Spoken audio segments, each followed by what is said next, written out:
因为演员就是这样，就是你哪怕看了10000遍的剧本，我觉得你没有进入到这个场景当中，你没有去跟你的对手演员去演戏的时候，我觉得你还是停留在一个想象当中，就是你还是不能让这个角色的灵魂真的是住到你的身体里面来。尤其拍得很累的状况之下，有时候会力不从心，那个是会让我再重新归零去检视自己的。1、2、3。我们在片场就是会相互的拍照啊，跟君令姐、君美老师。太后穿越很花样。后女人是谁？取不开。那大家后期的时候在现场就会变得有一种摄影社的感觉，就不拍的时候，啪，每个人专业相机都拿出来，桌上都在比专业的，然后一拍的时候就赶快收下去，然后我们就会分享照片啊，咔，然后我们那天开玩笑说，我们戏里最不缺的就是剧照师。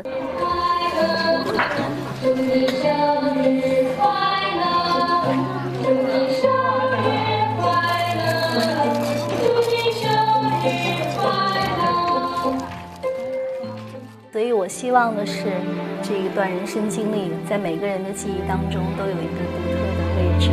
那它对于我来说也是。好玩的事情，我觉得太多了。很多时候我们都是那种苦中作乐，大家都会自己就是创造一些乐。8个月不是8天，这人都是情感。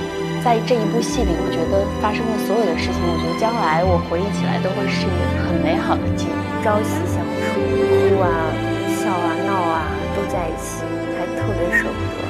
我们之间是存在革命友谊的嘛，所以其实一起奋斗了这么久，然后有那么多好笑的段子，然后又一起淋过雨，一起就是长途跋涉过，我们又去坝上拍嘛，然后也一起经历过风沙啊，其实这种都会有一种情感上的不舍。其实这部戏印象最深的，我觉得拍的不是戏，拍的是心态，像上了一个学校一样，我觉得比任何的表演学校都有用吧。真的不想杀青，我就是想能再多学一点，或者是能在戏里戏外啊得到这些情感能再延续，是一件特别幸福的事。这8、9个月，大家确实好像生活在这个宫廷里面，然后不管是私下，都会带有一些戏里面的感觉啊。我觉得这是很有趣的一件事情，这也是我们往后会很怀念的一件事情。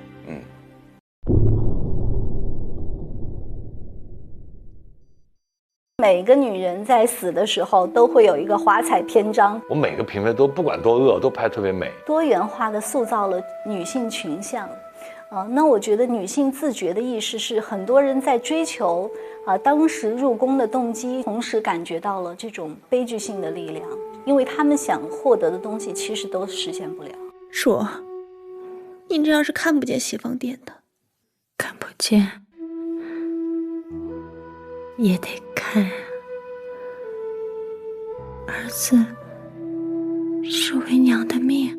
就是这个女人真的是很可怜啊，又没有男人的疼爱，然后唯一的指望孩子又被皇上唾弃啊，甚至出4。对啊，对，所以很悲哀。曲有误，周郎顾，蕊姬绝唱。奕欢第一次见到皇上那天，我们大家一起去看了一场烟花，因为奕欢他在讲说，这烟花虽好，也是热闹，但若做人都只能像烟花一样，热闹了这么一时就要回归寂寥。我就觉得听了这句话好像白日记啊，就只有一刹那的光芒，什么都没有。实际上，奕欢是一个绝绝对对，他就是爱乾隆。从他见到他的那一刻起，他爱他的那个东西就是很真实存在的，所以他不能够接受梦破碎了这个事情。最美的是西月了，是吧？风笛在他眼前那种，那个弄一个孔雀在他旁边，其实就是在讲一个笼中鸟的一个概念。他突然就觉得他活着这一辈子最后那一点希望都破灭了。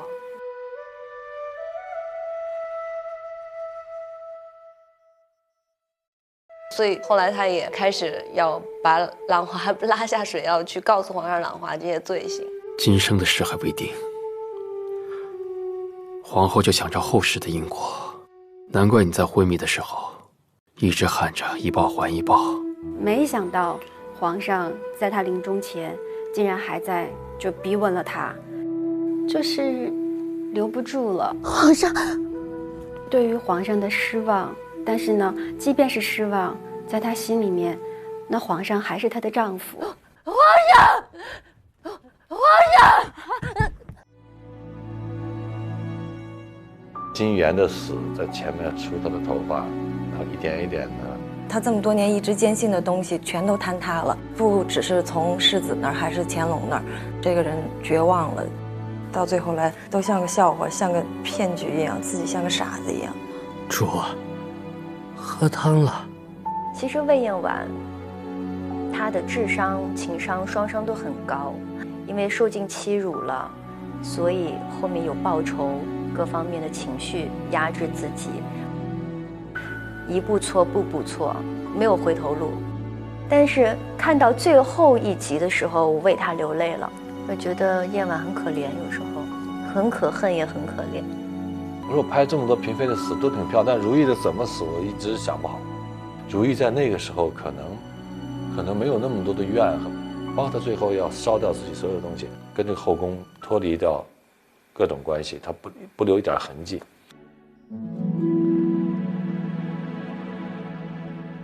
就是他走得很安静，他已经把他该做的事情做完了。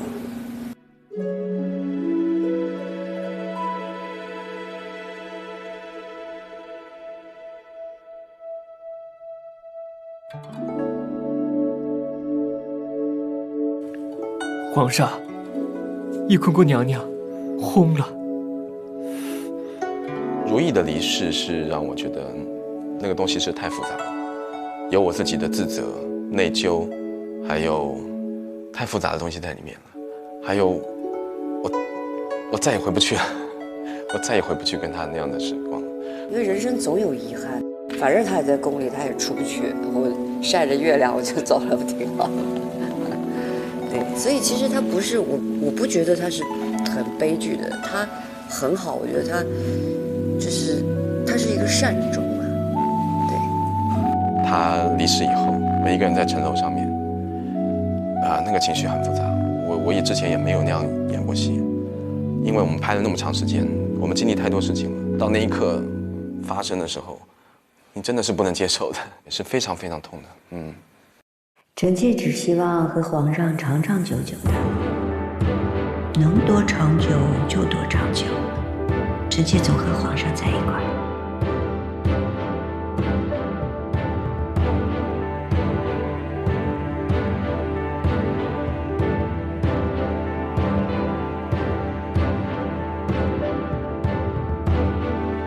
我很庆幸我有这样的一个人生的经历，我体会到一个这么重要的人物的一个喜怒哀乐。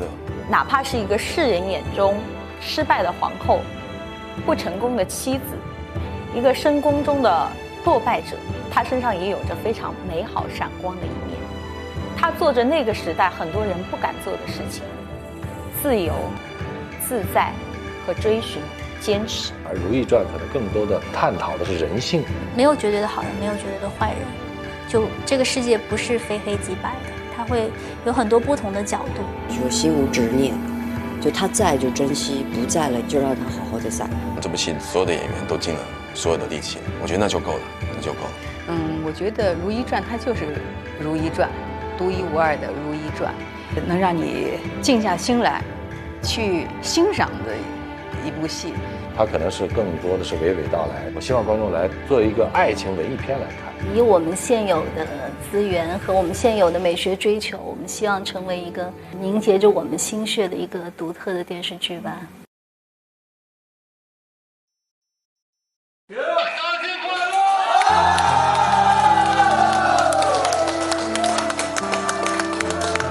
我觉得昨天他们很细心，就是安排了这个戏。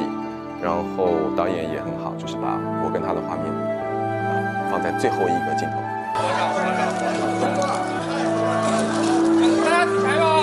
原来想会很兴奋，对啊，无数次的想过杀青那一天，从开机第一天就想，真的杀青了吧，又五味杂陈。我的感觉就是一起奋斗我们9个月，像战友一样的那种感觉，其实也蛮特别的。《如懿传》今天终于杀青了。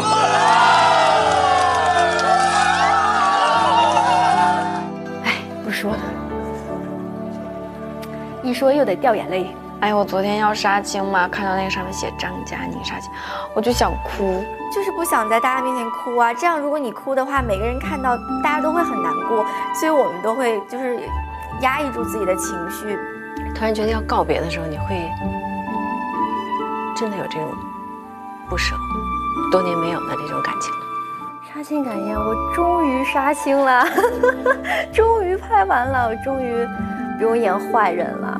其实真的还挺舍不得，你就会有一种失落感。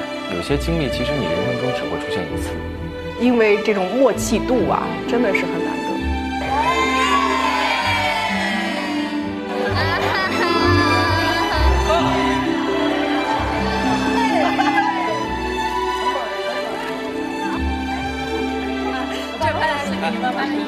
虽然故事精彩，这个大家也都合作得特别好，依依不舍，但是待在宫里，衣服太沉，头饰太重，规矩太多，还是宫外见吧。一部戏结束了，然后最后一个镜头是凝结在帝王夫妻最幸福的那段时光，很多人看了哇，好有触动啊。我想就是艺术的拍摄其实是一种不断的情绪的情感的凝结。当然，毕竟就是最艰难的时刻已经过去了，所以还是挺高兴的吧。这个故事就特难过，哎，好像说完了。我操！来，1、2、3，快点，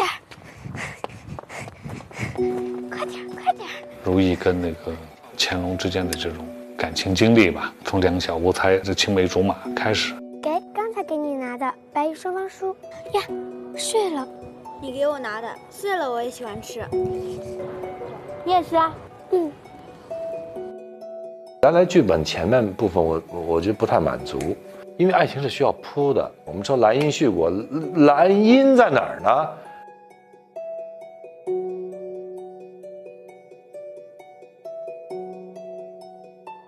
如懿她曾经有过一个少年郎，他们曾经非常的美好。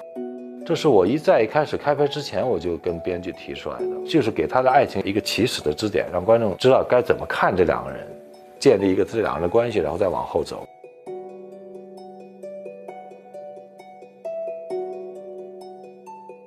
其实像如懿和皇帝能给青樱这么一段情，其实已经是一个奇迹了。开始。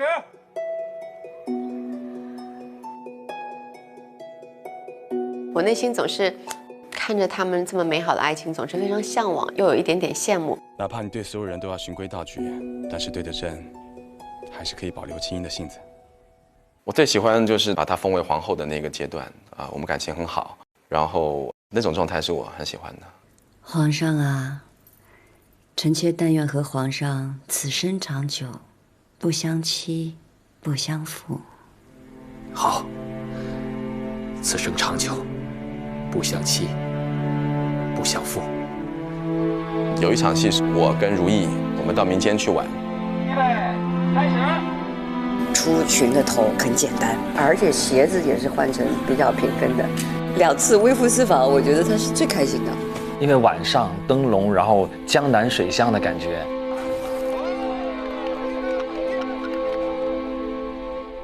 所以我自然的在那儿，我就会很开心，你知道吧？就出去啦，就那种。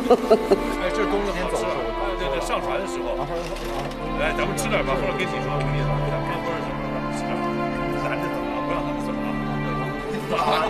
把脑子高的屌，官人呐，来尝尝我们的条头糕吧。对，这就是条头糕，我小时候吃过，好吃吧？只是有些粘牙，不比家里做的差。来尝尝。那是，连皇帝老爷吃了都连连叫好呢。皇上真的吃过呀？拍完那场戏以后就说，宫里面关了很久，对，好像放风一样的。很长一段，这个都是他对如懿在他心里面都是很重。春日的樱花，夏秋的凌霄，还有冬日的梅花。善始善终，共看四时花开。我说过的，一定会做到。这段都挺美好的，这个是我还相对认同的这个爱情。但是人性的这些弱点吧，太考验婚姻了。虽然这个多疑到最后是毁了我们俩，可是，在过程当中，他作为一个国君，他必须是有怀疑的。就我们说爱情是需要经营的嘛，是吧？就是包括如懿也好，包括乾隆也好，如果已经没有心思再去经营他们这个爱情，那肯定就会出现问题。当然也很难，是吧？帝王的爱情太特殊了，它不平等了，就是一个爱情过程会慢慢的就是消失掉的。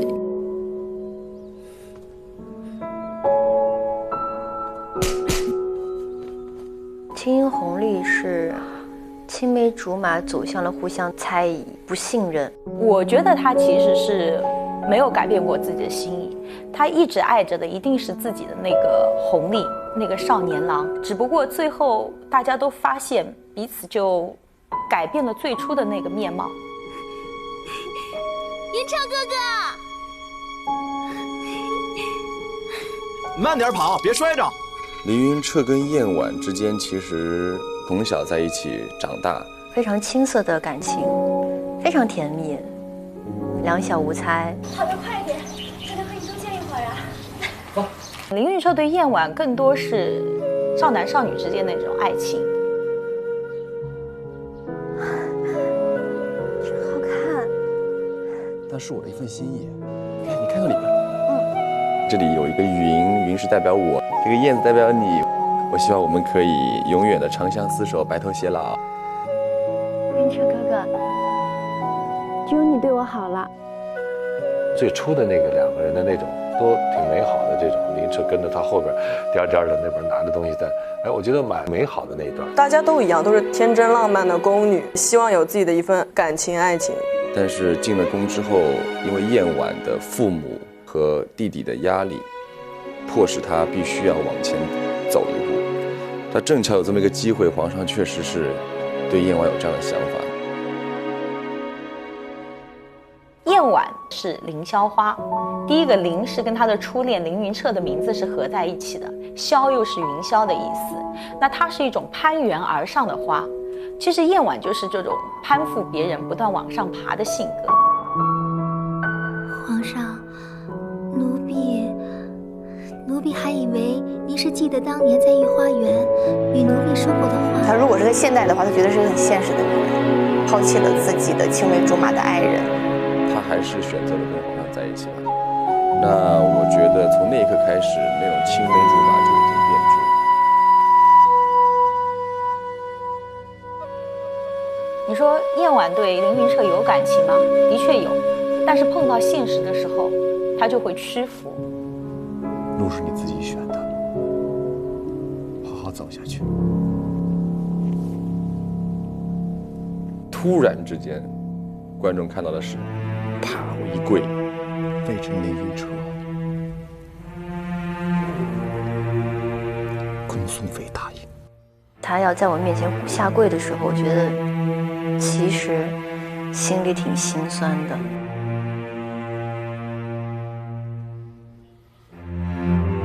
他就走了，在长街上就我一个人，他在远处走。哇，这其实是蛮虐心的一个状况哈。我认为燕婉心里只是爱的，爱的方式不同，他放在心里。凌云彻爱上了如懿的时候，他很吃醋。我觉得他就像天塌下来一样。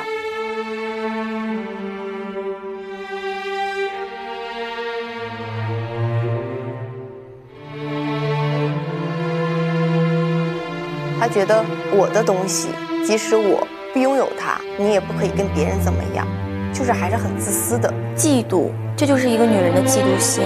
你看到他为了别的女人去怎么样的时候，我觉得是个女人都会不舒服。一朵小白花都这么在意。他怎么可以背叛本宫，去在意另外一个人呢？而且还是本宫的仇人。他也会更加不择手段，抛开很多私心杂念，就更加的残忍。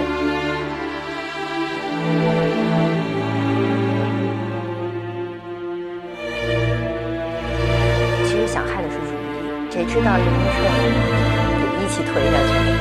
明彻哥哥，是我。对于魏延婉来说，他心里最柔软的一块地方就是林明彻了，唯一一点人性的东西就是和林明彻的感情。这个是红宝石里面成色最暗的，不值什么钱。但是我一份心意，这个人是我啊，林明彻，念的是你，不念的。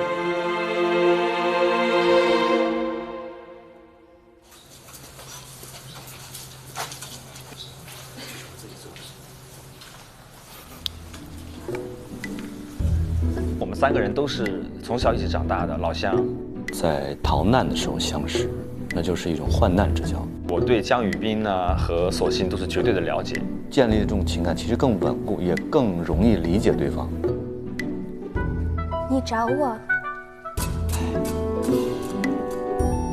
那，给你的，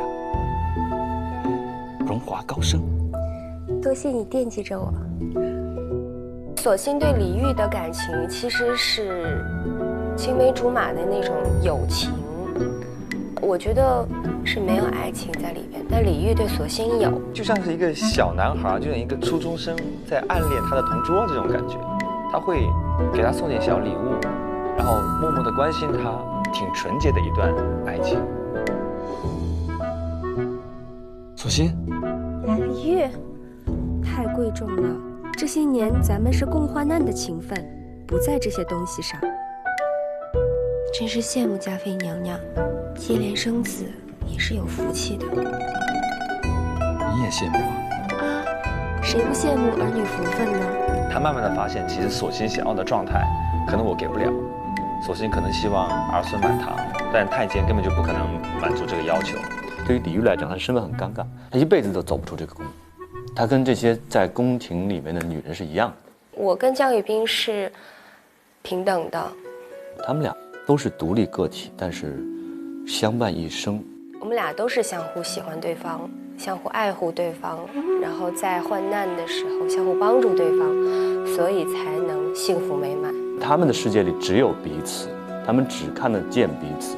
我会觉得心里就微微有点对不起李煜。微臣有一事相求，请说。不管索性以后如何，微臣都想求娶索性，照顾她一生一世。那既然我给不了你要的幸福，那江雨冰这个人我是信任的，他能给你要的幸福，那我就祝福你。恰在意，你要好好照顾索性。其实剧中最幸福的也就是索性吧，就他跟江雨冰2个人白头偕老。索性，你们的喜事，我打心眼里高兴。索性，京郊有50亩良田，是我送给你们的新婚贺礼，可不许推辞啊！哎，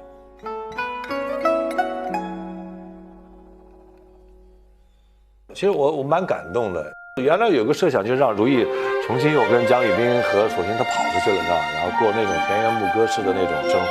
江雨冰、索性的爱情，那是比较理想化的。燕婉和林明彻是蛮现实的一对，就是感情是会屈服于现实的。我觉得我还比较喜欢索性和江雨冰这种相濡以沫、淡淡的这种感情。如意是他和皇帝要去经历的，就是他跟皇上说的那个来因是果。每个人有自己不同的出发点，因为在这个生命过程当中，我们做了一些选择，这就是人生。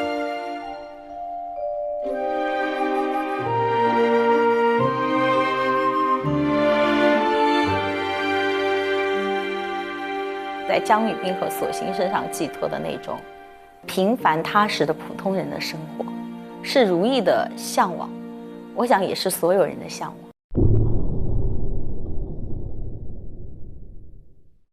后宫的这些女人，因为她们唯一的只有皇帝一个，就是他们的感情宠辱都在一个人的身上。因为本身这样的一夫多妻的设定，它就是一个不平等的基础。其实宫廷后宫也是这样，它很华丽，很奢靡，但是真正每个人的心酸。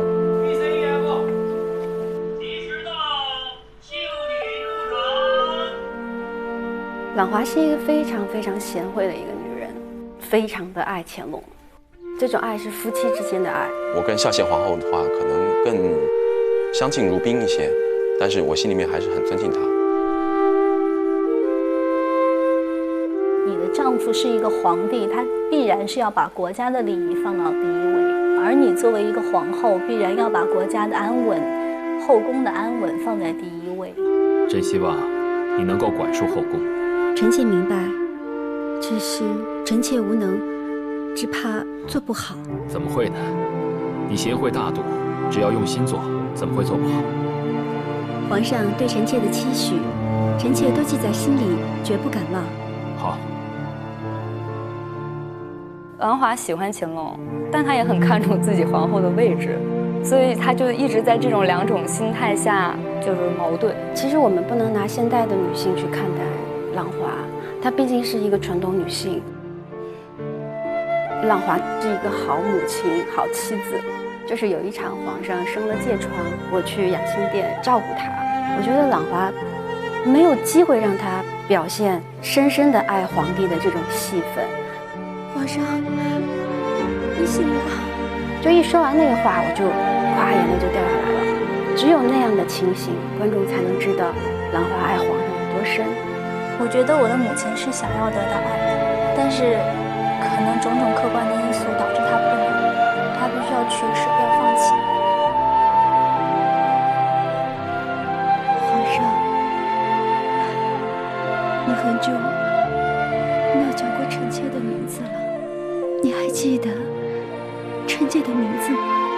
就在这么一点点细节里面，她才会体现出这个女人对于这个男人，她其实还是有一点点寄望的，但是她也知道这种寄望就是少的太可怜了。越想拥有它，越想得到它，你就是离那个东西越来越远，不要太执着。越想要事事如意，越是不能把握住很多的事情，到最后全盘结束。皇上。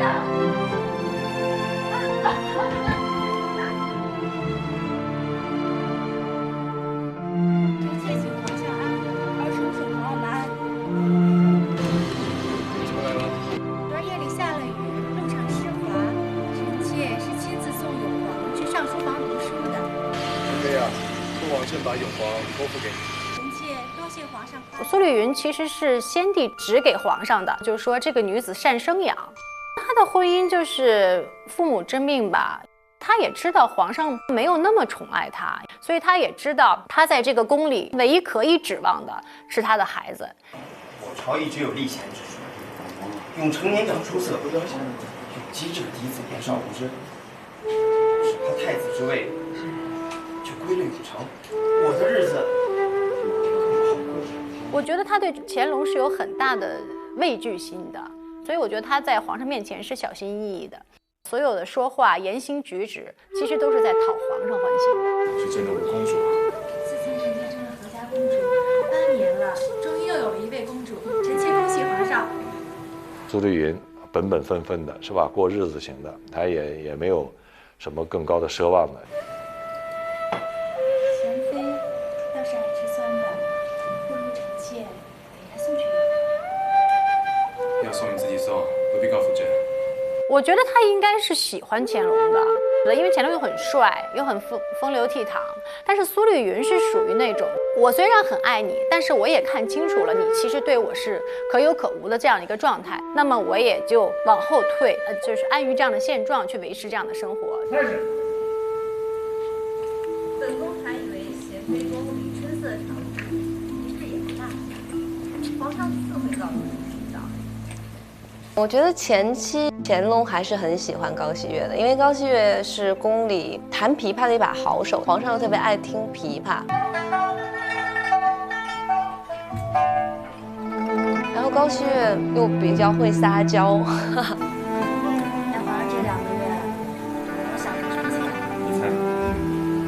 臣妾不猜。自然是有的。进宫以后，他每天都是在想怎么能得到皇上的心，能多得到皇上的宠爱。他最后觉得皇上对他是最重要的，比他自己都重要。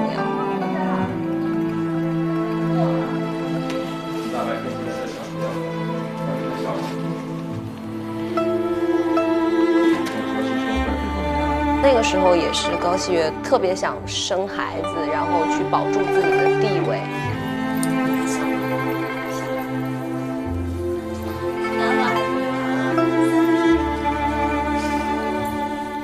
皇上虽然是也很宠爱希月，但是我觉得他只是可能面子上要过得去，有可能是单方面，就可能是希月对皇上一往情深。那场戏，当我一直在等他，大概将近4年吧。我原来以为就这个我深爱的男人来了，但是我看到他的时候，我突然觉得这个男人眼睛全是冰冷的，是陌生的。他已经不是来跟我谈感情的了，就实在没办法，最后来跟我见这么一面吧。我觉得他整个心都凉了，他还是对皇上抱有一丝的那个希望跟幻想吧，但是皇上没有帮他，一句都没有。他突然就觉得他活着这一辈子最后那一点儿希望都破灭了，很撕心裂肺的一场。臣妾谢皇上。车婉英是一个非常简单、脸皮非常薄、很害羞的一个女孩。你来了半日，怎么连话也不说一句啊？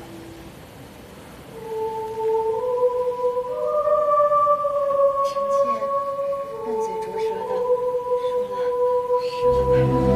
我最喜欢的是有一场剧，就是皇上爱上相见了，然后呢，有一天我就躲在一个角落里，默默地看着相见的寝宫。然后这时候那个如懿走过来了，她说：“你在等皇上？”我说：“是，也不是。”我说：“这么多年来，我一直对皇上的那种心意，可能皇上都不知道。”俊姐就说：“那你为什么不去告诉皇上？”我说：“没事儿，喜欢他放在心里就行。”觉得就还挺打动人的。婉英是那种你在他身边，你都不知道该怎么跟他相处，就是爱得太深了，反而会很难去表达。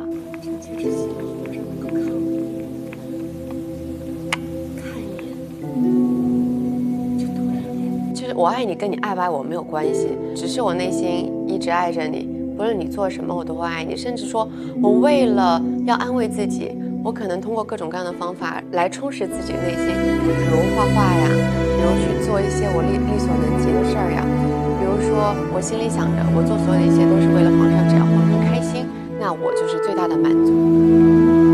孝贤皇后做的一切，朕甚是感激。朕看得出来，你是个有心人。臣妾平日也没什么能跟皇上分享的，这都是臣妾应该做的。其实，这是爱的最高境界，不是简单的粉丝对偶像的喜欢，而是发自内心的、很深刻的一种爱恋。就是我只是用我的方式默默的爱着你，我爱你的所爱，爱你的所痛，爱你所有的一切。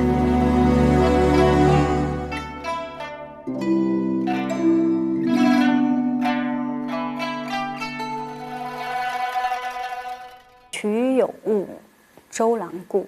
白羽姬是怎么样吸引乾隆注意？他弹琵琶却故意弹错。有个音错了，是谁啊？是奴婢。自己大胆的跟皇上接近，成为了乾隆他那个登基以后第一个的新人。你叫什么名字？奴婢姓白，名蕊姬。为什么他选择白羽姬不选择高希月？因为高希月棋艺很精湛啊，他根本就不需要乾隆来点拨。乾隆喜欢这种自己能够点拨一下的这种心情。你这弹的是胡笳18拍吧？皇上好。他这个时候他肯定心里面就是会觉得，哇，我现在很得宠，我恃宠而骄。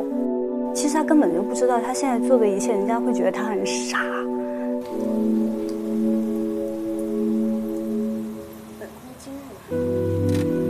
但你收下离开，看你还敢怎么？后期不就是他嫌弃我生了一个怪胎吗？就基本上就再也没有得宠过。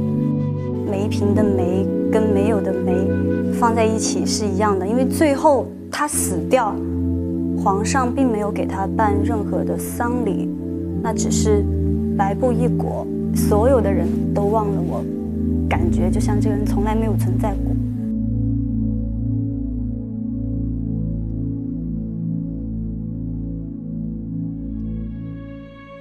像奕欢啊，他对皇帝的那种痴情，他是真心的爱，粉丝般的那种。自从我第一次见到皇上，我做梦都没想到自己能靠他那么近。如今真的能在皇上身边，我已经心满意足了。其实我在这众多的婚姻关系当中，我还是最喜欢奕欢的表达方式，因为我觉得他很真实。他先是崇拜皇上的诗，崇拜皇上博学，再到看到皇上的样貌，对这个人的爱就更完整、更立体了。那个之后就一辈子也没改过。你说他这个一见钟情那一刻起，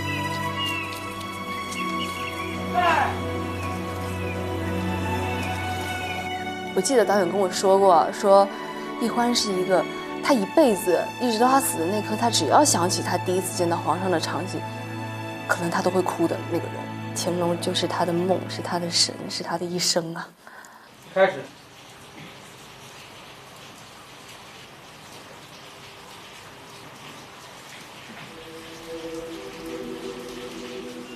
一直到他孩子死之前，我觉得他在宫里的生活，他的心情都是幸福的。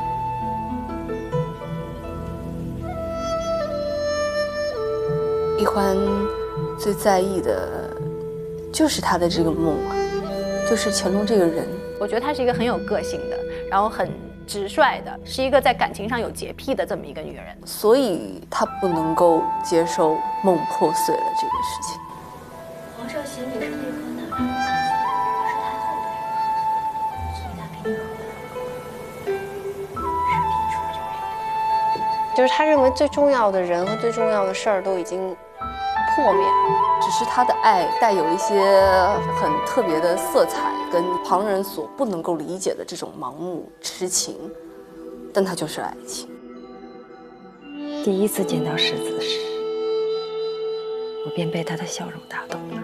他笑起来那样温柔，我从没看过那么好看的笑容。那个人是你的初恋，是你很多年前年少无知、情窦初开的时候刚见的那个人。第一眼你可能觉得那个是爱情，我觉得世子是他的一个梦想，永远没有办法去实现的这么一个梦想，但是一直留在他心中。你一直念念不忘的，觉得可以为他去死，可以为他去什么都去做。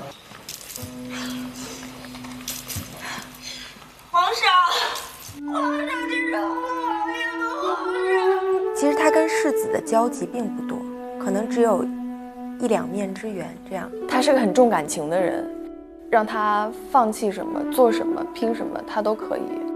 我又在哪？在哪？主，你刚才产部的出去，放开我！结果到最后来，都像个笑话，自己像个傻子一样。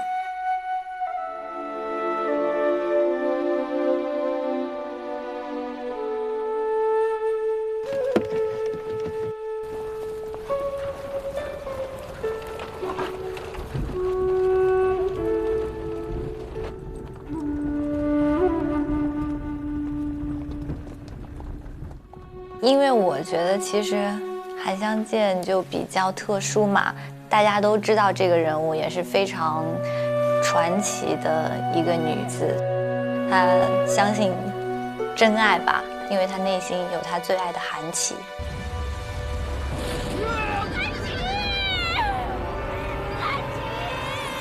自己心爱的人没有了的时候，她也想着就是要自杀。但是他又在湘剑和韩琦的感情里面看到了曾经的自己和弘历。你要是说这些的话，本宫也懂了。本宫也不上是现在情绪。在那一刻，可能给了他一种力量，多了一个精神上的依靠吧，有一种惺惺相惜的那种感觉。所以他们之间会有一种了然，一种知己。你可想好了，这一碗要喝下去，就没有后悔的余地了。没有什么可后悔的。他到后来为了保留他内心对韩琦的这种思念，或者说是对他那份爱的虔诚忠贞吧，他就愿意永远不要生孩子。孩子是要跟自己心爱的人才可以产生的这样一个结晶，所以我不能跟我不爱的人生孩子。你肯吃的性子，真是像极了从前的如意。是吗？那用不了多久，皇上就会像嫌弃皇后那样念起臣妾。韩湘建在那样子一个环境里面，她对自己爱情的追求，我觉得可能和现代女性是比较相似的。现代女性可能会更加追求自由一些。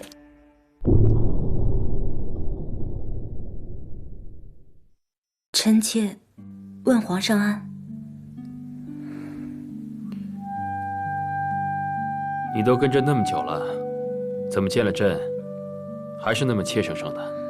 我觉得海兰是属于那种我要收起我所有的这个棱角，然后做一个与世无争的人。她对皇上也没有太深的感情，她不像就是其他的女人。她其实就明白宫中的那些感情是这样的，她会一个一个来信的。就是你如果真的投入了，你爱了他，你就会受伤的。尽忠职守，任负他头领之位。因为后宫很多人是对皇上有情的，但凡有情就会计较很多事情，反而没有情感的人不会干扰到他的情绪。他算是众多妃子里面就是理解他蛮理解乾隆的人，那但是他不会跟着他对着来，那很多事情他会用他的方式去处理，这样。那所以乾隆也理解他是一个特别明事理的人。我觉得他年轻的时候一定是对乾隆有情的。我觉得有点互敬互重，就是相敬如宾的感觉，对。但是我不爱他了。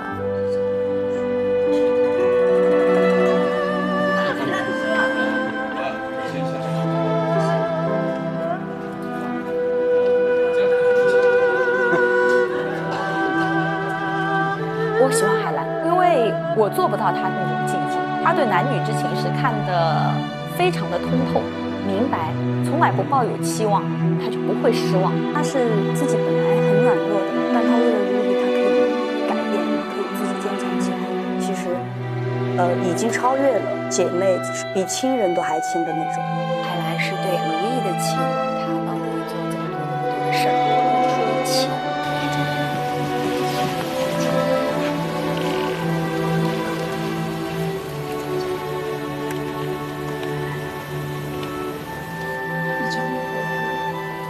互相知道为对方，就是对方做了一些事情跟自己一样，然后如意知道海兰是这样子可以冒死去救他的，我觉得那个信任感是非常坚强的。海兰是因为我跟如意是好朋友，然后也帮过他跟如意，所以也会把我当成朋友。其实我跟凌云彻中间又有一个很微妙的关系，其实会有一点点小吃醋的比较。我觉得只要是很好的朋友，只要是人都会有那一种心理上的难过。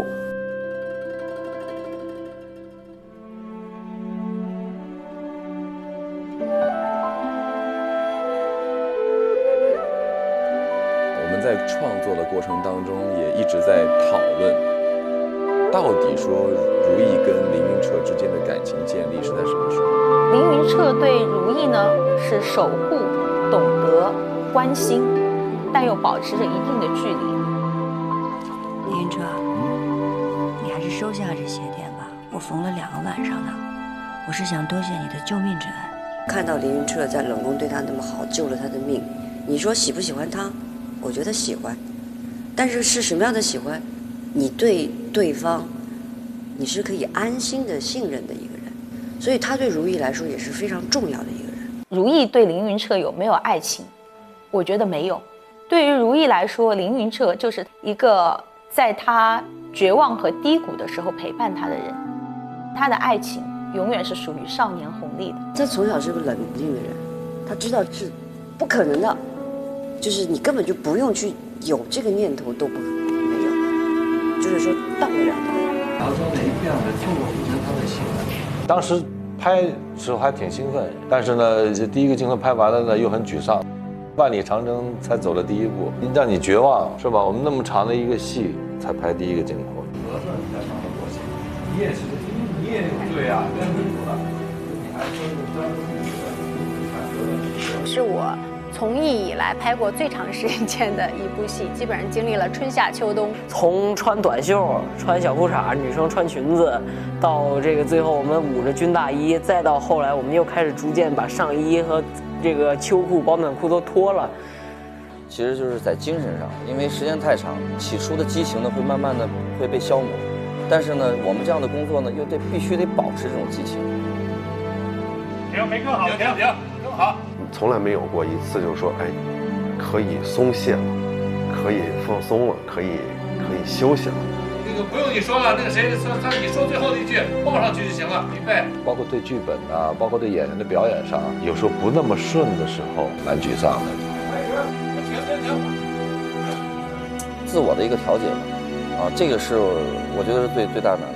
我还是一个蛮有耐力的吧，我觉得还行。说再来2月，好像也还能拍。停，好，过了。好，行，过。他走过来后，他走到这儿，看这个这距离这个。行，好吧，那就在这儿了。我的风格呢，我是希望在现场能让所有人感受到的气氛是轻松。张哥，你要演什么？张哥？我要演那个乳母嬷嬷。所有人放松了，才会更好的发挥自己的能量。国浩，来。哎，我去，看我老公快杀了我！今天这么多人，为什么来这么晚？如果说人生有了1年1部的话，我觉得他最起码他是让我往前走了5步。这一部戏，你就往房堂那一走，就往那边走。苏联为了年轻人就炸给了。因为《如懿传》，我结了婚，我有了孩子，写《如懿传》。拍《如懿传》就是又新学到了很多东西，每一次接触不一样的人，也会接触不一样的演员，从他们当中去感受到一些你觉得好的东西，那你就留在自己的脑子里面，是吧？就做一些沉淀。我觉得咱们这个组是特别认真、特别执着，就是对工作一丝不苟。这一点，我挺感动的。我从剧以来拍着时间最长、最严谨的清宫剧，相当于我们是感受了一个朝代吧，是从方方面面各个细节来了解清朝的这种衣服的这各种样式啊，然后它的工艺啊，然后还有它各种细节的东西，我觉得特别的开心，因为我们非常难得有机会这样系统的来学习，来感受这样一件事情。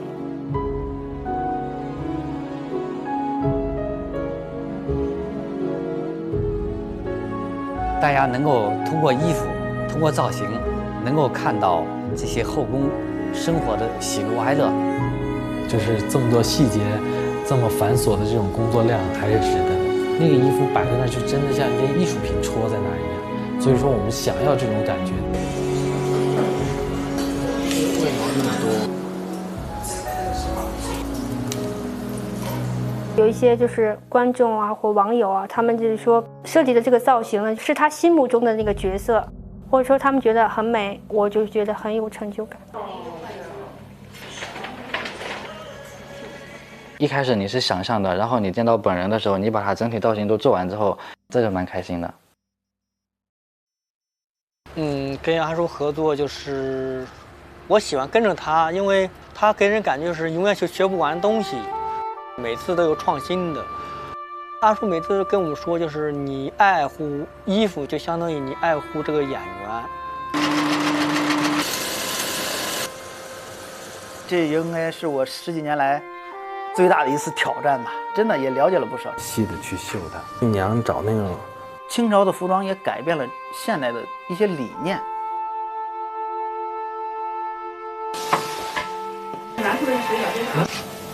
我觉得组里主创部门啊，他都是一个特别较劲，自己和自己较劲，完美了还要更完美，就是这种追求。最大挑战其实可能是我自己克服一个心理上的一个障碍。这个难做的这件事情的时候，要考验我自己对清这300年的历史当中，我自身的文化的一个积淀。和哪些东西我无法逾越的地方，我能找到一些更适合我自己的一个表达，可能这个是特别困难。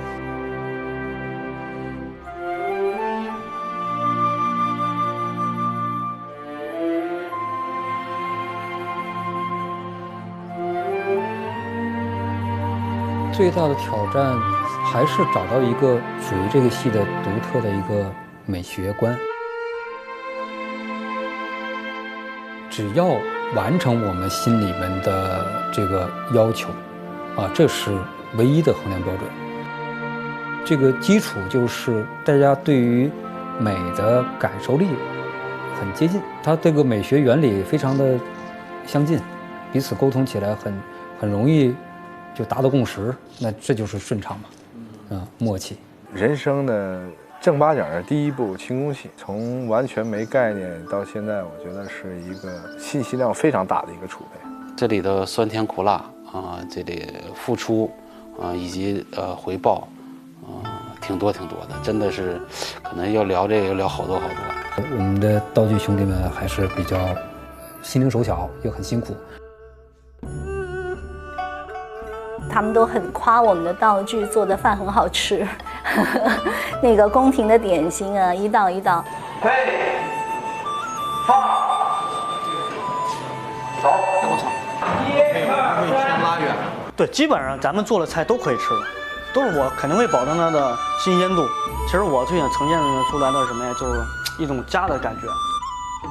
印象最深刻，我就觉得拍关机那一天，我说哇，《如懿传》也可以关机了。对啊，终于关机了。弟兄们的配合，以及自己对自己的又一个成长，牵扯到很多东西，弄一个完美的结局吧。经验就是，以后我再也不认为外面什么戏是个大场面的戏有多难拍了。凤船位置再往前，兵船在龙船的两侧。当这个镜头拿到手，从无到有，这种成就感。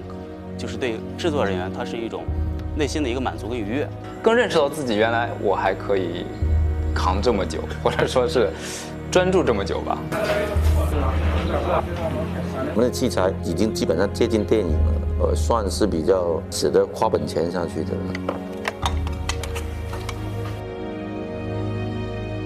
不好了，我们家贵人见当红了。轻功戏现代的声音不能有，车声、喇叭声。人声都不能有，条件需要比现在要苛刻一点。你要知道，在横店这么一个嘈杂的环境下，保持这样一个安静的环境，没有人发出声音，非常不容易的一件事情。安静，开机。给了我们演员一个非常好的创作环境，那我们只要用心演戏就好了。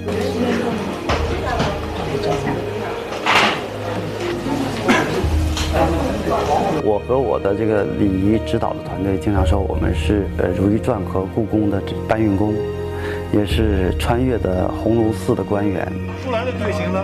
如懿出来的队形就是如懿在中间，旁边呢？不，他就后边就跟了6个福晋3宝，他们都在外边跪着。已经跪着。对，已经跪着。开始。我觉得它最吸引我的地方就是整个清朝的宫廷皇室生活的这些面貌，希望就是这部剧最终展现出来的一个效果。刀拿住，人都稳，手不要晃，正常往前走。因为礼仪它不是一种单独存在，它是依附于人而存在的，由心而生的一种敬畏。没有任何人能还原历史，那我们在尊重历史的情况下，尽量做到离它最近。我希望用视觉能够把观众提前带回到那个年代，带回到那个场景，因为照片本身来讲，它也是时间最好的讲述者。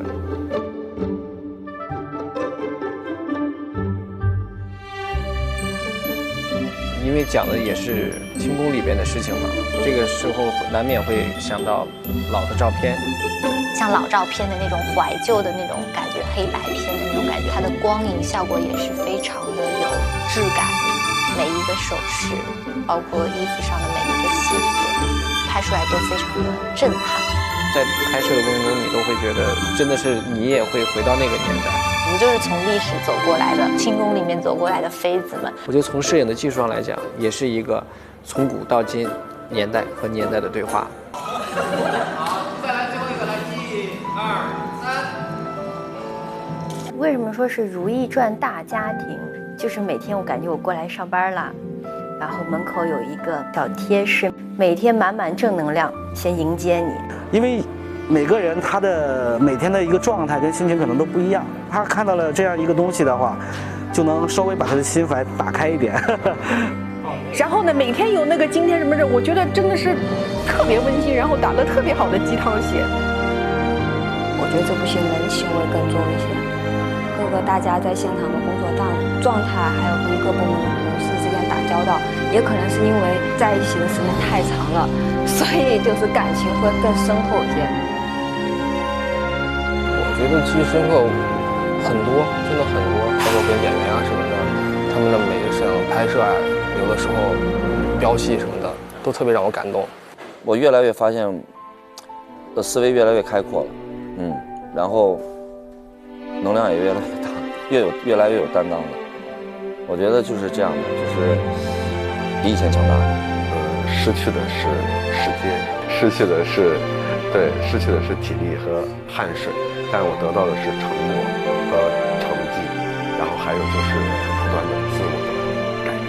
希望呢，大家不仅仅是了解到《如懿传》的演员、《如懿传》的戏、《如懿传》的导演，可以了解一下在幕后为这个戏努力的这些人们。所以挺感谢这些主创，感谢这些所有的工作人员。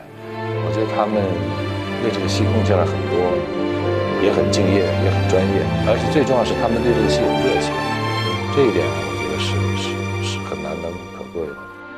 但是一部作品究竟能希望获得什么样的成果，我就希望这种力量能够传递出去，让更多的观众感受得到，这就是我们最大的追求。停，好了，过了啊。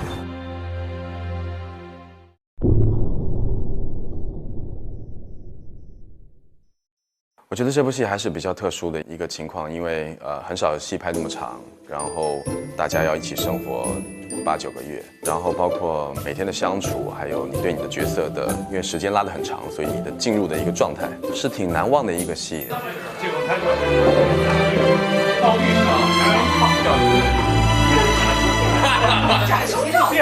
私底下就是我呀，包括张嘉宁，就几个妃子，我们比较差不多大年纪的嘛，我们都会嘻嘻哈哈，就很开心。我很珍惜这份友谊，挺舍不得的。已经想着拿旧年的衣裳换钱了，那接下来是不是要动咱们的体己了？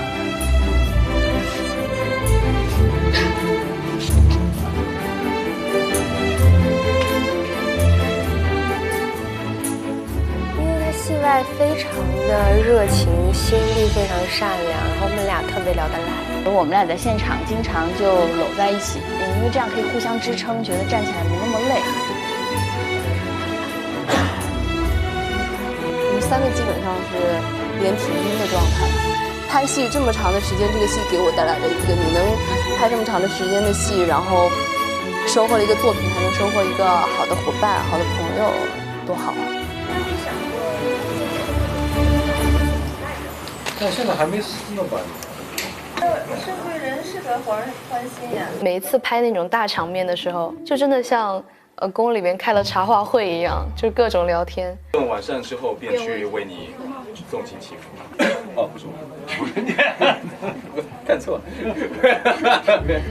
皇上特别爱聊天而已，但是就是属于那种平常大家一起聊天的时候，然后就默默的，别人说到什么他就偷偷的笑，然后我们就老说他在旁边捡乐的那种人。私下我不是叫白蕊金吗？他们又给我起外号叫白切金，那他们还有海兰叫兰兰，那个高希月叫月月，皇上叫上上。说兰兰你在哪里？绿绿你坐哪里？这现场其实是很好玩的。我在宫里时间长了，有的时候拍完戏，我别的朋友跟我打电话的时候，我有的时候会说，比如说什么，甚好，我说若是怎样就怎样。我觉得《如懿传》台词已经影响到我的生活用语了。那天我问他，我说，哎，玉云姐姐，那天韩香见来了，跳那个舞好看吗？他说，哎呀，好看，特别好看。我说怎么跳的？你给我学一下。我跟你跳啊，就可美了，就这样。我觉得为什么是狗？感觉出来的声音就是狗吗？赶紧乐！哎呀！哎呦，小川特别搞笑，怎么那么搞笑？我到现场就是真的管不住自己的嘴，你会发现太后一直就是在吃开心果，虽然有的时候也会偷吃其他的东西。就是想要把好吃的东西分给大家，就把自己所有的东西搬在桌上，各种零食，各种小吃。哎呀，你们前几里的好姐妹，你想的纯属是李纯是吧？李纯还没出来呢。我想我跟小仙子哪有？哎呀，他眼睛验满了。是绿，是绿。去跟他做。我觉得可能整部戏所有人都是一个挑战，就是台词特别的拗口。如果很多人的名字和职位放在一起的话，我觉得是一个特别难记的一件事情。但是有些人名真的很要命，什么科尔沁的寨桑根敦大人，就这种就是你就绕了半天，包括嘉贵妃、嘉贵妃，就很容易就说嫖。开始。皇上要将孝宣皇后东巡时所居的大船清阙运回京中保存。预备，预备，预备。而且每个娘娘又每个时间段她的位分不一样，有的时候是常在，有的时候是贵妃，有的时候是妃。